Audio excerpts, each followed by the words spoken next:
আসসালামু আলাইকুম এভরিওয়ান, কেমন আছেন সবাই? আলহামদুলিল্লাহ আমরা ভালো আছি। আজকে ব্লগটা শুরু করছি দুপুরে লাঞ্চ তৈরি করা থেকে। সরাসরি রান্নাঘরে চলে যাচ্ছি। আজ লাঞ্চে তৈরি করব করলা ভাজি, পোয়া মাছ ভুনা আর লতি, চিকন লতি ভাজি। ওটা এই ফাঁকে বসিয়ে দিলাম করলা ভাজিটা, আর ভাতও বসিয়ে দিছি।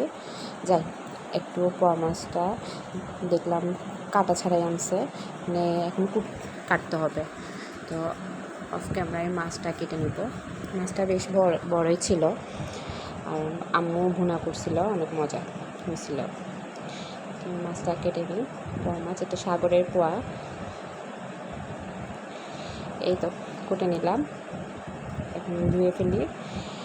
এর মধ্যে অফ ক্যামেরায় একবার করলা ভাজি নেড়ে দিয়েছিলাম, এখন আবার একটু নেড়ে দিই। ভাতও উঠছে, ঢাকনা দিয়ে দিলাম, ভাত হয়ে যায়, তাই হয়ে আসছে। করলা ভাজি অফ ক্যামেরা একবার নেড়ে দিয়েছিলাম, এখন আবার একটু নেড়ে দিচ্ছি। মনে হচ্ছে তেল একটু বেশি লাগবে, আর একটু তেল লাগবে। করলাতে আবার যত তেল দেওয়া হয় করলা ভাজি তত মজা লাগে। এক একজনের রান্নার স্টাইল এক এক রকম, আমার মজা লাগে একটু তেল বেশি করে দিয়ে একটু ভাজা পোড়া করলে করলা ভাজিটা তেতা কম লাগে, ওই জন্যই মজা লাগে। তো করলা ভাজি যেহেতু ফ্রাই প্যানটা একটু পুরানো হয়ে গেছে, এটা সেহেতু এখন ভাজাভাজি করার জন্যই কাজে লাগাই। ভাতও প্রায় হয়ে আসছে, ভাত নামিয়ে ফেলবো। ভাত নামাই এখন মাছটা ধুয়ে মাছ বসাই দিব।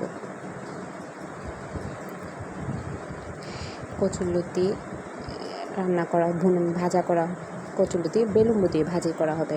বেলুম্বু, এই যে টক ফলটা দেখছেন, এটাকে বেলুম্বু বলা হয় চট্টগ্রাম অঞ্চলে। এক এক অঞ্চলে হয়তো এক এক নামে পরিচিত, কিন্তু আমাদের চট্টগ্রাম এটাকে বেলুম্বু বলে। আপনাদের কার অঞ্চলে কি বলে বলবেন।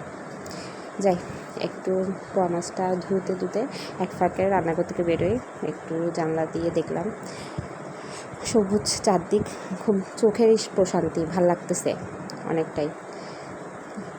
রান্নাঘর প্রচণ্ড গরম, আজকে 2 দিন প্রচুর গরম পড়তেছে, প্রচুর গরম। হাতটা ধুয়ে নিয়ে এক ফাঁকে ধুয়ে আবার একটু এর মাঝে মনে পড়লো আজ তো বৃহস্পতিবার, আব্বু রোজা রাখছে, তো এই ফাঁকে তাড়াতাড়ি করে ছোলা ভিজাতে দিলাম। আর একটু ছোলা যেহেতু তাই একটু পেঁয়াজও করব, তাই খেসারির ডাল ভিজাতে দিলাম। আমরা সাধারণত মসুরের ডাল, খেসারির ডাল দিয়ে পেঁয়াজটা করি, তো যেহেতু খেসারির ডাল ঘরে ছিল, তো খেসারির ডালটাই ভিজাতে দিলাম। এ ফাঁকে আম্মু দেখলাম পোয়া মাছটা ভুনা করে ফেলতেছে। ভুনা না, মানে টমেটো দিয়ে একটু ঝোল করে করবে। আর আমার করলা ভাজিও প্রায় হয়ে আসছে।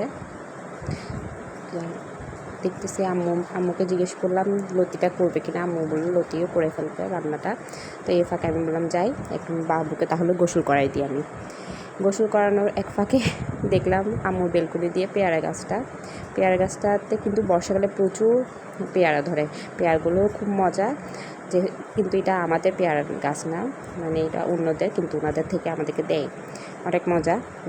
উপরে সবুজ, ভেতরে লাল, মিষ্টি, প্রচণ্ড মিষ্টি। যাই গোসলটা করে নিই বাবুকে।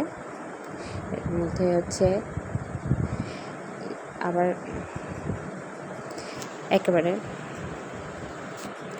একেবারে ক্যামেরাটা অফ করলাম একেবারে বিকালবেলা, একটু দুপুরে বিশ্রাম করছিলাম, তখন দেখলাম এই ফাঁকে হচ্ছে আম্মু প্রায় সব কিছু রেডি করে রাখছে। তো আমি এখন শুধু একটু পেঁয়াজ যা পেঁয়াজ লাগে ওগুলো অ্যাডজাস্ট করলাম। রেসিপি অন্যদিন একদিন দিব। তো ছোলাও ভাজি করে রাখছে ভাবি, তো আমি জাস্ট পেঁয়াজটা ভাজি করব। হঠাৎ আম্মু বললো যে খাসির মাংস আছে ফ্রিজে, একটু হালিম রান্না করবে। তো হালিমের ডাল ভিজাতে রাখছিল, কিন্তু এত গরম পানি দিয়ে যে ভিজাচ্ছিল আমার মনে ছিল না, তো হঠাৎ হাত দিতে আমার হাতটা পুড়ে গেছে।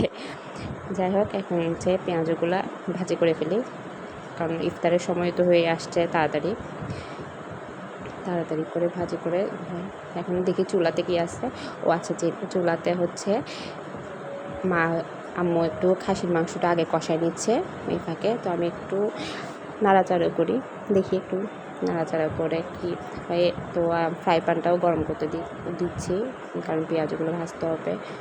আব্বুর ইফতারের সময় হয়ে আসতেছে, কিন্তু হালিমটা আব্বু ইফতারের সময় খেতে পারবে না, কারণ হালিম হতে অনেক টাইম লাগবে। যেহেতু হঠাৎ করে ডিসিশান হয়েছে যে খাসির মাংস দিয়ে একটু হালিম করি, ওই জন্য। তো অফ ক্যামেরায় আমি কিছুটা পেঁয়াজও ভেজে নিয়েছিলাম, মানে ভাজতে দিয়ে দিছি।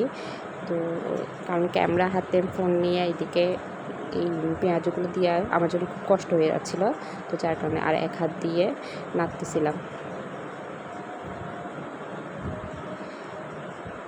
পেঁয়াজগুলো ব্লেন্ডারে ব্লেন্ড করছি খেসারি ডাল। এই তো আম্মু এই ফাঁকে ডালও দিয়ে দিছে, হালিমের ডালগুলা কষানোর জন্য। হইতে অনেক টাইম লাগবে। ওই দিন মনে হয় রাতে 7টা সাড়ে 7টা বাজে আমরা হালিমটা খাইছি। এই তো পেঁয়াজও প্রায় একবার হয়ে আসছে, এখন